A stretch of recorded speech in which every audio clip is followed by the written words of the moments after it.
எனக்கு மிகவும் பிரியமான நண்பர் கர்த்தருடைய பிள்ளைகளே, உங்கள் ஒவ்வொருவரையும் பார்ப்பது அதிக மகிழ்ச்சி அடைகிறேன்.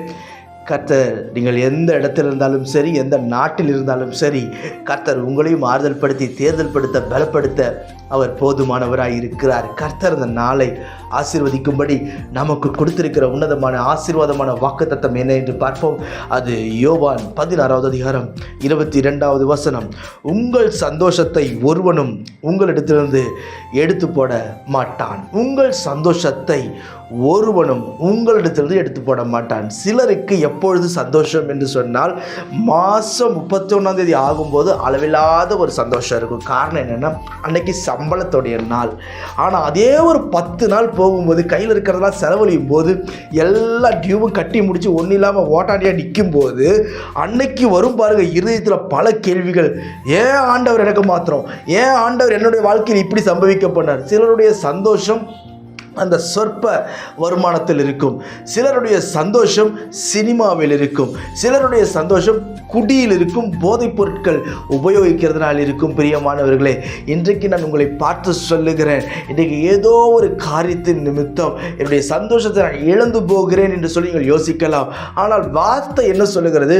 உங்கள் சந்தோஷத்தை ஒருவனும் உங்களுக்கு எடுத்து போடவே மாட்டான். ஒருவனும் எடுக்கவே முடியாத ஒரு சந்தோஷத்தை கர்த்தருடைய இருதயத்தில் கொடுப்பார். பிரியமானவர்களே, எது இருந்தாலும் சரி, எது இல்லாமல் போனாலும் சரி, நீங்கள் சந்தோஷமாய் இருப்பீர்கள்.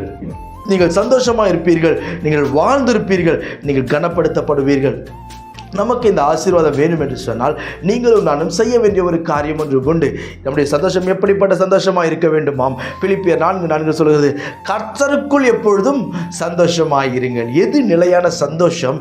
கர்த்தருக்குள் இருக்கிற சந்தோஷம், அவருக்குள் வாழ்கிற ஒரு சந்தோஷம், அவருடைய வார்த்தையின்படி நடக்கிறதில் இருக்கிற சந்தோஷத்தில் நீங்களும் நானும் எவ்வளவு தூரம் நடக்கிறோமோ அந்த அளவிற்கு கர்த்தர் என்ன செய்வார் தெரியுமா? உங்களை சமாதானம் உள்ள நாட்களை உங்களுக்கு கட்டளையிட்டு உங்களை மேன்மைப்படுத்தி உங்களை கனப்படுத்தி உயர்த்துவாராக. நீங்கள் ஒன்றிலும் குறைவுபட்டு போவதில்லை. இன்றைக்கு அந்த மகிமையை கர்த்தர் உங்களுக்கு முன்பாக கொண்டு வந்து நிறுத்தி உங்கள் தலையை உயர்த்துவார்.